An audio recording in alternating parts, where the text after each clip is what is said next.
From simple fabric to a clean, elegant, ready-to-wear Bubu Kaftan. That's exactly what we are making today. I'll be showing you how to cut and sew a three-quarter Bubu Kaftan with a flat collar. It's simple, stylish, and the best part is beginner friendly and quite easy to achieve. Now, welcome back to the channel, Easy Sewing with TAIC. If this is your first time here, you're absolutely welcome. It's great to have you join us. I'm Tyro. And to my wonderful returning subscribers, I can't thank you enough for always being here. Your presence and support makes all the difference.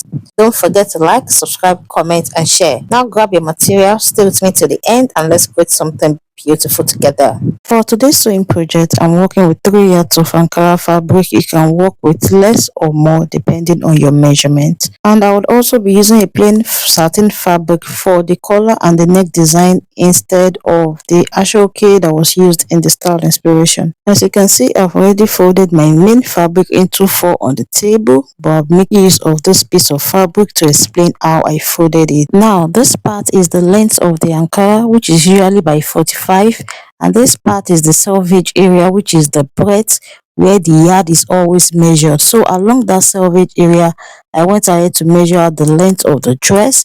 I folded it, then I went ahead to fold it into 2. As you can see, what I have on the small piece of fabric is exactly the same as to what my main fabric is looking like on the table. So this was how I folded my fabric on the table. So I folded it into 4 this way. The shoulder would not have any joining. The next thing I did was to measure the shoulder measurement starting from the folded part, the center that way.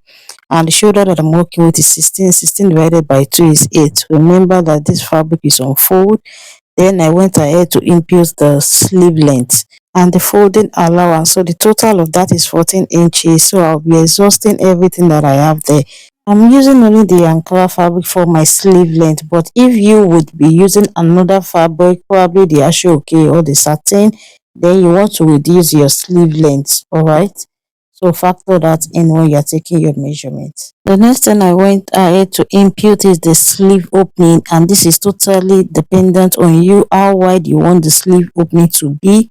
So whatever your measurement is, divided by 2 and add 1 inch or 1.5 inch allowance. Remember that my own version does not have a joining at the shoulder. If yours would have a joining at the shoulder, you want to make sure that you add it to your sleeve opening measurement. Now on that sleeve opening line that was extended all the way, impute the hip measurement plus allowance and ease.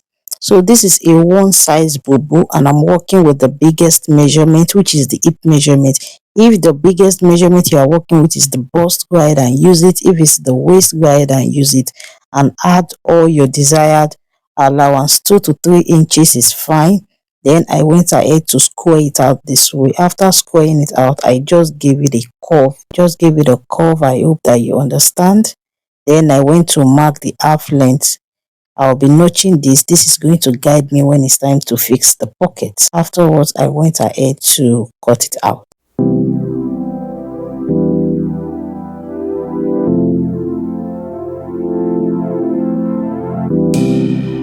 Moving on to the neckline, remember that this bubu has a collar attached to it, so you want to be careful when you are taking your neck measurement. So for the neck width, you can work with 2.5 or 3 inches depending on the size of the person, but I use 3 inches. Then for the back depth, you can use half or 1 inch. Though I used 1 inch, but I would advise that you use half an inch. And that is that for the back neckline. So I'll go ahead and cut it out. As you can see, I'm cutting it out on both the front and the back.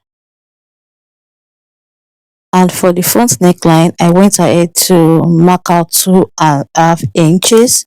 After marking it out, I used my curved ruler to give it a nice curve.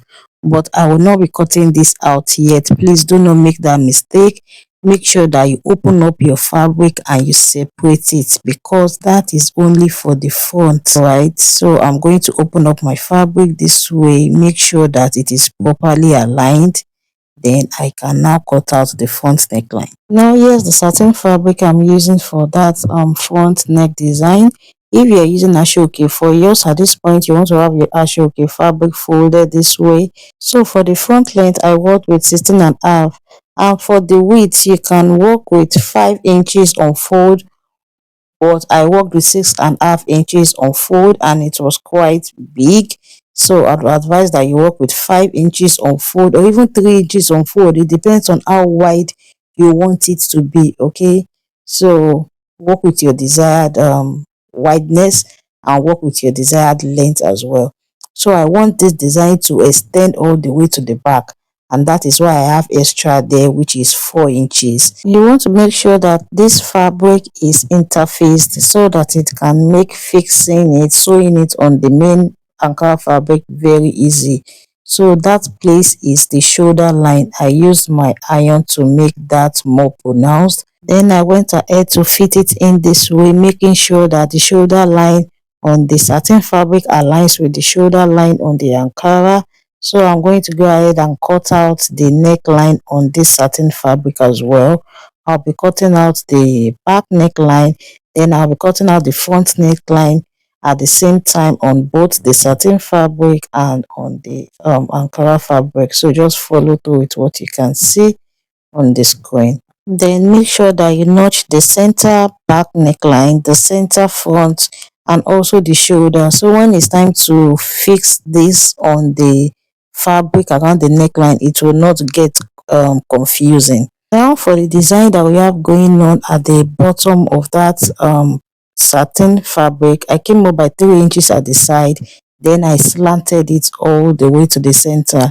I initially used 2 inches, but I saw that the slant, the V shape was not pronounced, so I used 3 inches. Now I'll head over to the ironing table. I'll be folding in all the sides using half inch, so that when it is time to attach it to the fabric, it is easier. Now moving on to the slits that we have at the neck area. So the length that I work with is 4.5.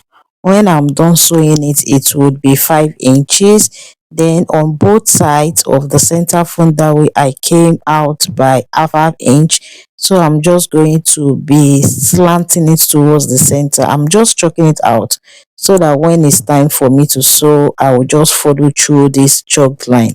So this is optional, right? But it is advised, especially for beginners, to do this. Now, because this neckline will still be having a collar, so we only be turning the slit area, not the total neckline. But on the wrong side of the fabric, I went ahead to place the right side of this neck design on it this way. This is how you want to place it, because we want to turn that slit with this neck piece design. So remember that I notched it earlier. This is me just aligning the center front together this way. Once it is aligned, I will just sew on that line that I chalked out. It's just as if you are sewing off your dart. Okay, so I'll be sewing it off this way, then I'll show you what I have.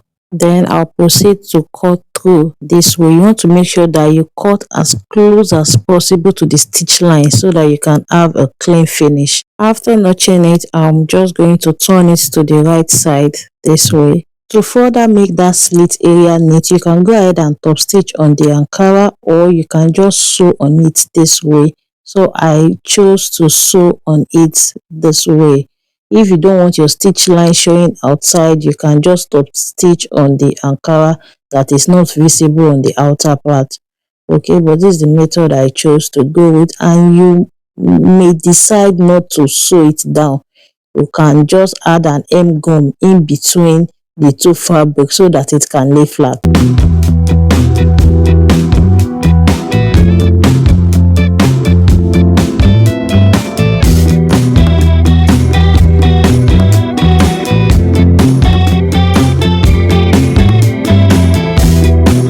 Now that I'm done stitching down the neckline, the next place I'll be stitching down is this outer part.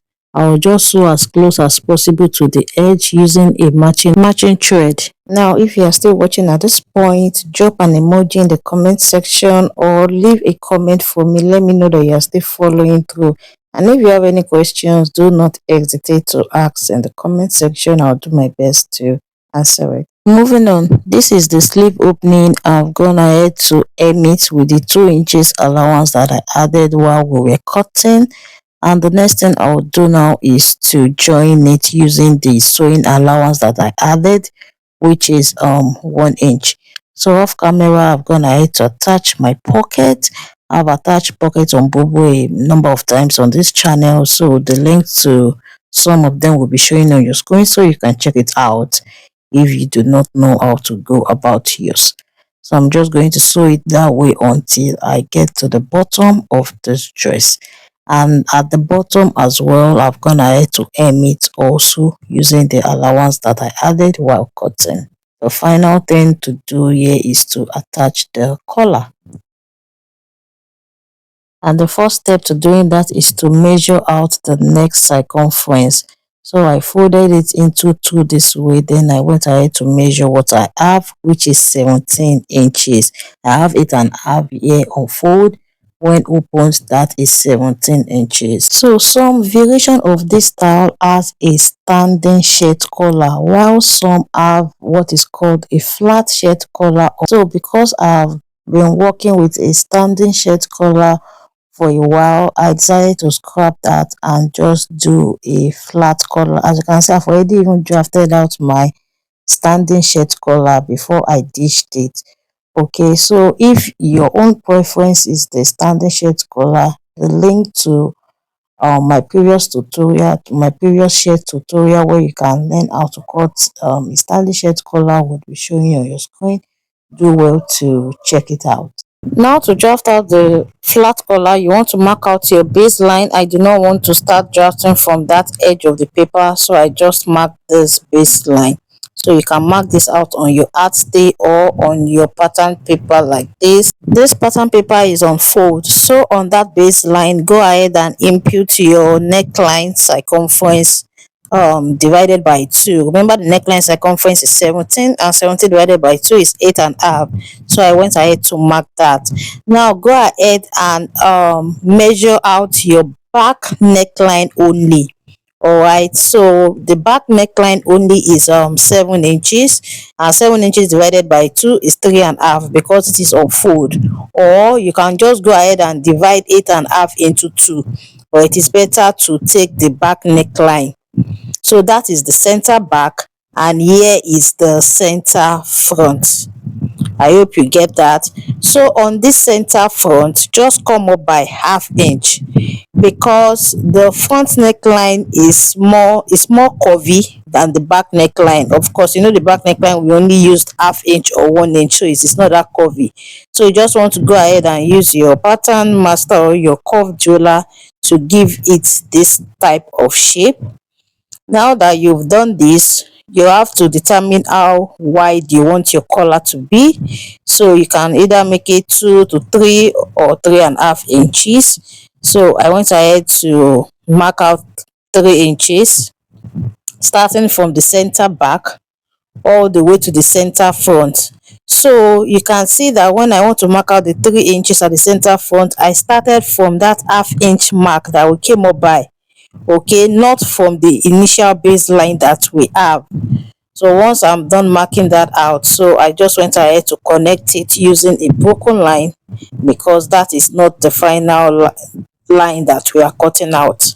Afterwards, I went ahead to measure out the 8.5 inches there that way. Then I added 1 inch. You can add 1 inch or 1.5 inch for the collar extension, and I just connected the upper part to the lower part this way. Then at the center back, I came down by ½ inch. I came down by ½ inch so that the collar can lay properly at the back.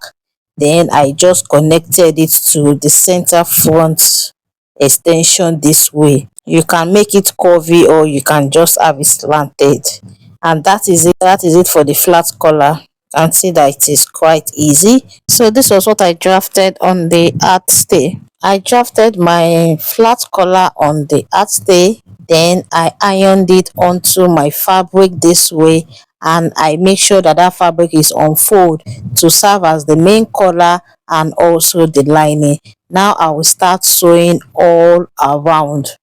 At the center front, I went ahead to sew it all the way to the upper area, just following through with the paper stay that was attached already, and I sewed it from one side to the other side.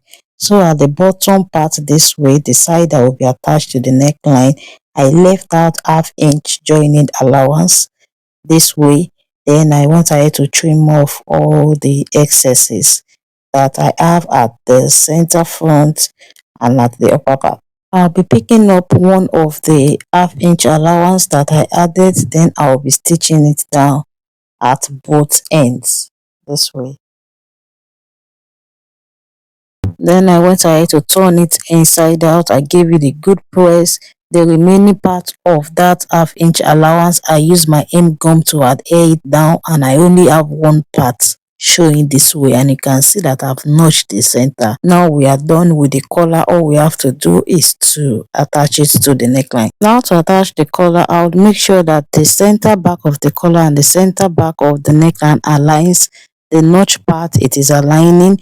Then I'm going to hold it down with my pins. Then I'll sew it from one end to the other. I will just make sure that I fixing the collar in all the available space that we have for the neckline, as you can see on the screen. So just can see that it aligns because I used the correct measurement. So I'm just going to sew from that part all around the neckline.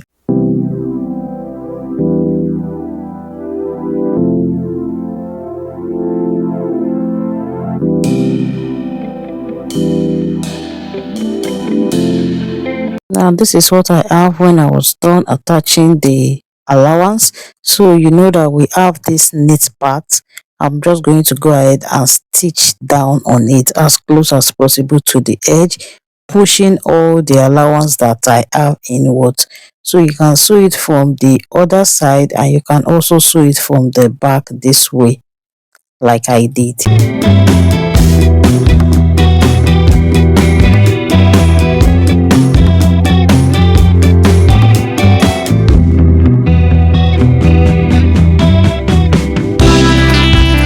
And that is it. Our gorgeous collar bubu dress is ready. Let me know what you think. Do you prefer the stand-up shirt collar, or do you prefer this flat or that gives a sort of a lapel like finish? Let me know what you think in the comment section below. And that's it, beautiful people. I hope you enjoyed the process and learned something new today.